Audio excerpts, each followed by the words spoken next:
बिस्मिल्लाहिर्रहमानिर्रहीम। अस्सलाम वालेकुम अज़ीज़ तलबा व तलबात।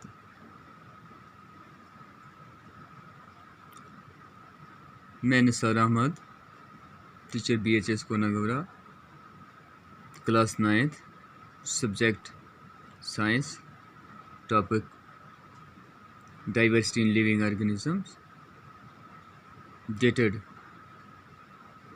4th of September 2020. Today our subtopic is modern schemes of five kingdoms classifications. तो अजीज़ बच्चों, कल हमने क्लासिफिकेशन सिस्टम के बारे में पढ़ा। यानी पहले दो किंगडम सिस्टम ऑफ क्लासिफिकेशन था। यानी कल हमने पढ़ा कि जैसे to kingdoms system of classifications में तो साइंटिस्टों ने क्या किया, ब्रॉडली लिविंग ऑर्गेनिजम्स को दो ग्रुप में, प्लांट्स और एनिमल्स में डिवाइड करके उनकी कैरेक्टरिस्टिक्स को देखा और लिविंग को दो हिस्सों में तकसीम कर दिया। लेकिन उसके बाद फिर मुख्तलिफ साइंसदान आते गए और अपनी अपनी थीसिस उन्होंने छोड़ी। तो उसके बाद फिर वेटकर्स ने 1959 में उसने एक थीसिस दिया जिसका नाम दिया उसने five kingdom system of classification.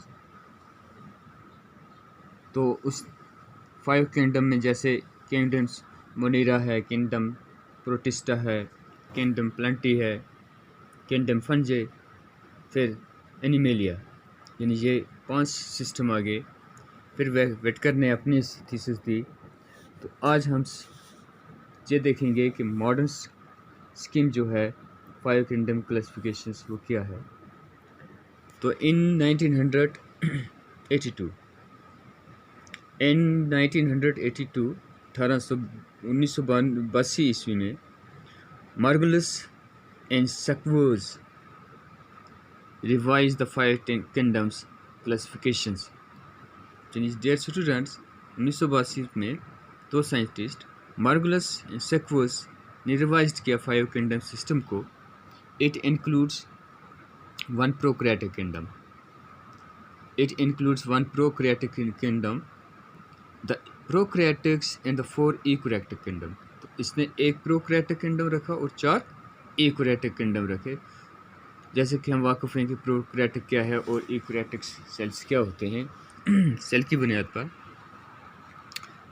उसके बाद क्या होता है, the protocista, the fungi, the plantae and the animalia। यानी क्या हो गया, इसमें एक प्रोक्रियाटिक हो गया और एंड 4 यूकैरियोटिक किंगडम्स में से कौन से यूकैरियोटिक हैं? Protoctista, the fungi, the plantae and the animalia. This sequence is widely acceptable. This sequence जो था, यानी ये जो प्रोसेस था, ये जो स्कीम थी, ये जो सिस्टम था, किसका? मार्गुलस और सक्वर्स का 1982 में दिया हुआ, ये ज़्यादा एक्सेप्टेड हो गया, widely accepted one. The eukaryotics can be regarded as belonging to a super kingdoms, the eukaryotic. और जो यूकैरियोटिक थे, ये regarded as belongings to a super kingdoms eukaryotic. The kingdoms Protista is a collection of all the eukaryotic organisms that do not fit neatly into other 3 eukaryotic kingdom.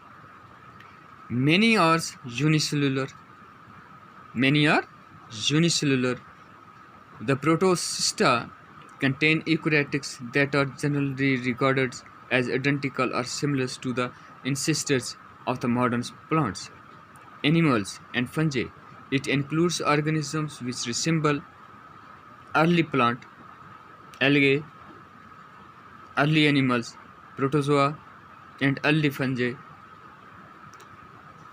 Omocota or water mold.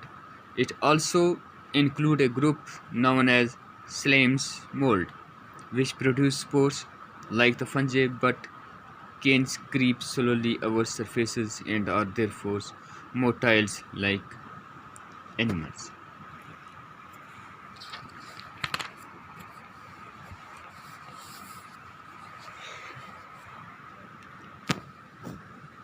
One group of organisms that does not fit neatly into any classification scheme is the virus. Dear students, इसमें एक groups एक आ गया जो बिल्कुल resemble नहीं कर रहा था दूसरे क्लासिफिकेशन के साथ, वो था वायरसेस। क्योंकि अगर हम वायरस की डेफिनेशन देखें तो वायरस ये जो क्या है, ये इसको viruses are the border line between the living and non living. Viruses जो होते हैं ये बॉर्डर लाइन्स कहलाते हैं, किसके? लिविंग और नॉन लिविंग के। यानी इनके अंदर वो करेक्टर्स हैं जो लिविंग में पाए जाते हैं, वो भी करेक्टर्स हैं जो नॉन लिविंग में पाए जाते हैं, यानी बॉर्डर लाइन्स हैं। Viruses are extremely small particles consisting only a piece of genetics material DNA or RNA, deoxyribonucleic acid or ribonucleic acid in a protective coat or proteins. They do not have a cellular structure unlike other organisms and can only reproduce by invading living cell. यानी micro इसके viruses के मुताबिक इसकी definition के मुताबिक, इसकी theory के मुताबिक ये सबसे स्मॉलेस्ट थिंग्स है, यानी इन सबसे छोटा, यानी अगर हम लिविंग ऑर्गेनिज्म में कहें तो सबसे छोटा ये है। लेकिन आज की रिसेंट स्टडी में वायरस को माइक्रो ऑर्गेनिज्म की कैटेगरी से भी निकाल दिया है, क्योंकि जो कैरेक्टरिस्टिक्स होते हैं माइक्रो ऑर्गेनिज्म के वो इस वायरस में नहीं पाए जाते हैं, इसलिए इसको माइक्रो ऑर्गेनिज्म की कैटेगरी से भी क्या कर दिया है, निकाल दिया है। तो पहले हम पढ़ते थे कि 5 टाइप्स ऑफ माइक्रो ऑर्गेनिज्म, लेकिन आज 4 टाइप्स ऑफ माइक्रो ऑर्गेनिज्म हैं, जैसे बैक्टीरिया है, फंजी है, एल्गे है और प्रोटोजोआ है। तो यानी वायरस जो है ये एक ऐसी चीज़ है, ये तब तक रिप्रोड्यूस नहीं होता है जब तक इसको कोई प्लांट बॉडी या एनिमल्स की बॉडी या कोई होस्ट ना मिले, तब तक इसकी रिप्रोडक्शन या नहीं होती है। The smallest organisms are often collectively known as microorganism. सब स्मॉलेस्ट ऑर्गेनिज्म जो है उसको कलेक्टिवली हम माइक्रो ऑर्गेनिज्म कहते हैं। These include the bacteria. These include the archaea and bacteria, prokaryotes, viruses, fungi, and protocysts.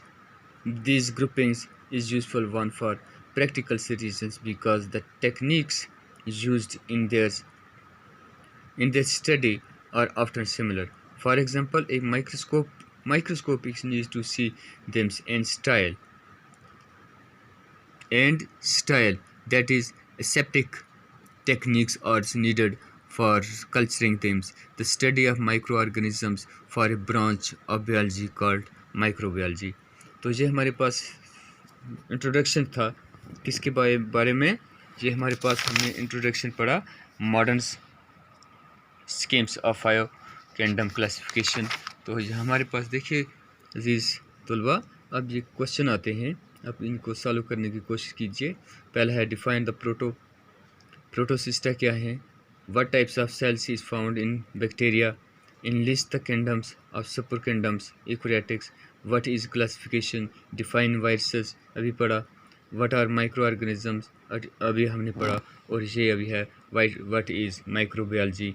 तो ये अगर हम ये पढ़ा तो ये क्वेश्चन भी हमको क्या होनी चाहिए, हमें याद होनी चाहिए। तो इंशाल्लाह कल मोस्ट इम्पॉर्टेंट टॉपिक हम पढ़ेंगे। तो हेरिचरी ऑफ कैटेगरीज ऑफ ग्रुप। तो ये क्वेश्चन आप करने की कोशिश कीजिए। तब तक के लिए इजाज़त, अल्लाह हाफ़िज़, बाकी वस्सलाम।